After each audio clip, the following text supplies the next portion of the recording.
Meanwhile, Nigeria's Social Democratic Party has urged the U.S. President Donald Trump against any form of interference in Nigeria's internal affairs under what it described as the guise of protecting religious freedom. In a statement on Monday, SDP National Publicity Secretary Rufus Ayinigba acknowledged Nigeria's worsening insecurity, but stressed that the nation's sovereignty is non-negotiable. The statement follows Washington's recent designation of Nigeria as a country of particular concern over alleged persecution of Christians, a move that has caused tense diplomatic relations. The SDP urged the U.S. to offer military and intelligence support to help tackle terrorism and killings rather than take actions that could threaten Nigeria's sovereignty. Now, joining us to provide expert insight into Nigeria's security challenges and the ongoing debate over international involvement is Dr. Edinen Usoroh, a renowned security analyst and counter-terrorism expert. Thank you so much, sir, for joining us on the news. Thank you for having me. Okay, so let's start with the fundamentals. Given Nigeria's persistent security challenges, what should be the government's top priorities in improving its fight against terrorism and, of course, protecting the citizens' lives?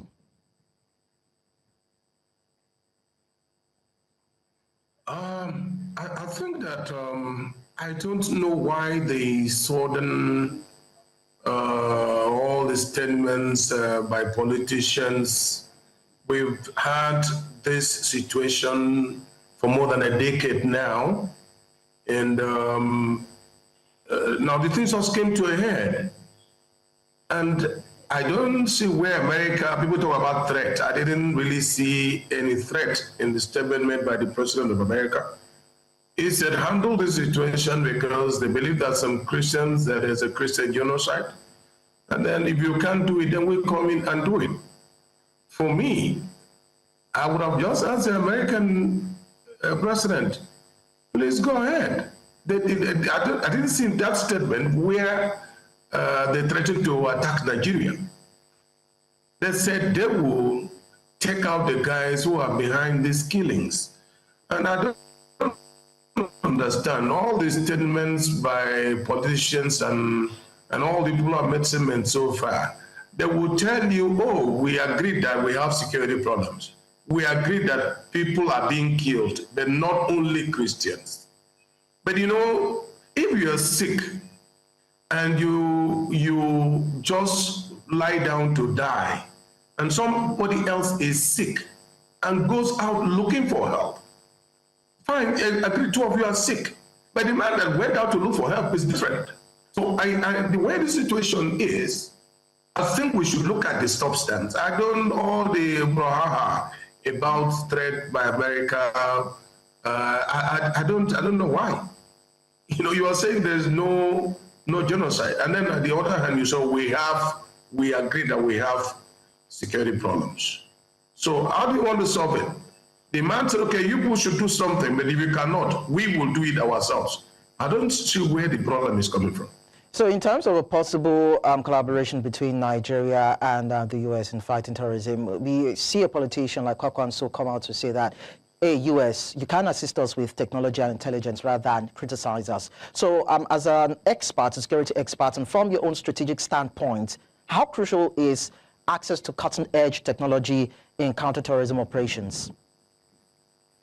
That is where the government supposed to have gone to. But you see, again, Kwankwaso, I don't know, because all these killings that have been going on, especially in the Middle Belt region, if my memory serves me right, I've never seen a quick statement like this from Dr. Kwankwaso. I've never seen one. I can't remember him visiting any of these killing fields to sympathize with the people. Collaboration, yes, we need it. But again, my friend, you see that sometimes you see these terrorists, thousands of them on motorbikes and all that. Are you saying that they are ghosts? Now, if the government want to collaborate with America, which is what I will advocate, There's nothing that stops you asking for help when you need one. But you know, this thing, like I've said, over a decade has been going on. But the people speaking now, they were not speaking this loud. They were not this loud all through the years that these killings have been going on. As we speak, there are people for about 15 years, they have not been to their ancestral homes in Plateau, Benue area. And these are areas that you are really talking about internally displaced persons. And you see our politicians, they make it, they turn into a mockery thing. You hear them refer to some politicians as internally displaced politicians. As we speak, there are thousands of people who are in IDP camps. And you are saying that everything is right? No, sir. So does it mean that even America, that's what I would advise. So does it mean that even the Nigerian leadership is not sincerely ready to tackle insurgencies? That's what you're implying. My take has always been that the political will is not there. Oh, okay, so let's understand now. How do you think that Nigeria can strengthen collaboration with, international partners like the US without compromising national sovereignty? The US has always been Nigeria's partner. And my advice will be for the president. It's President Trump that made the statements. All the statements so far, since on Thursday, Friday, Saturday, yesterday. Not all these so-called media people talking, provoking the situation. Because all these people, fine, I know they are paid to be making statements. They should know that they are not dealing with fighting PDP people or ADC people. This is the American president talking here. And what I expected, the president has started well, issued a statement. I would want to advise that the president should go ahead, try to arrange a meeting. Look, we are not happy with what is going on. We need your assistance with technology. We need your assistance with some personnel that will guide this technology, because it's one thing for you to have a technology and then the application of the technology. I will want the president to be on the driving seat on this matter, not all these so-called spokespersons. They are Confucianists. They make statements that can aggravate the situation, because we're making it look as if America wants to come and take over Nigeria. That's not it. After all, they eliminated Osama bin Laden. The Pakistani government did not know about it. It was afterwards they even got to know. So what we're talking about, if America wants to attack those guys, those terrorists, are you saying that they need to take permission from you? They have the technology. They can do it without even telling you. So I think that the president should be on the driving seat of this. This guy is making statements here and there, beg. Let them not put us on Trump's way. That's what I think. I'd like to find out, just as you said earlier, U.S. President Donald Trump threatened to deploy U.S. soldiers should Nigerian government fail to end the killings. What would be the implications, both positive and negative, of having American boots on ground, of course, on Nigerian soil? I doubt if that's what he meant. The military will handle it.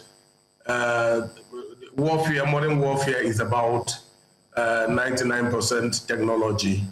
They could execute that without their soldiers being in Nigeria or stepping their foot here.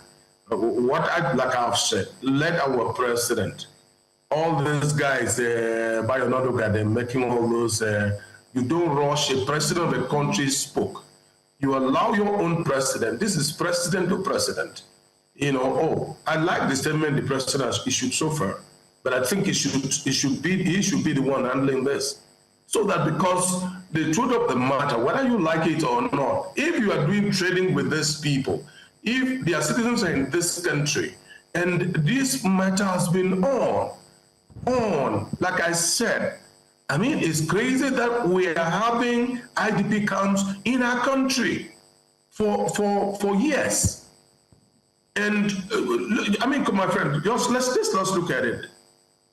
The people doing these killings, how come that throughout Buhari's 8 years, these guys were never designated as terrorists? But Buhari rushed to declare whether IPOB or whatever, as a terrorist group. What happened to these guys?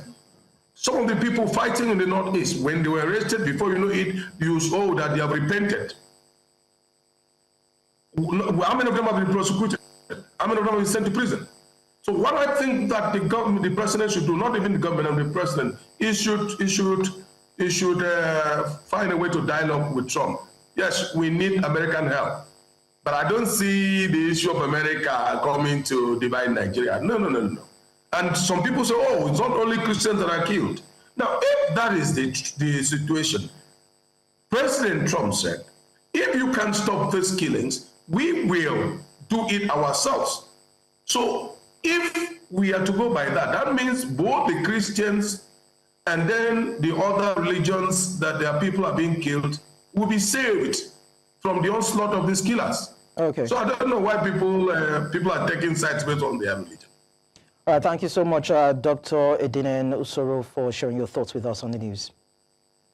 Thank you for having me.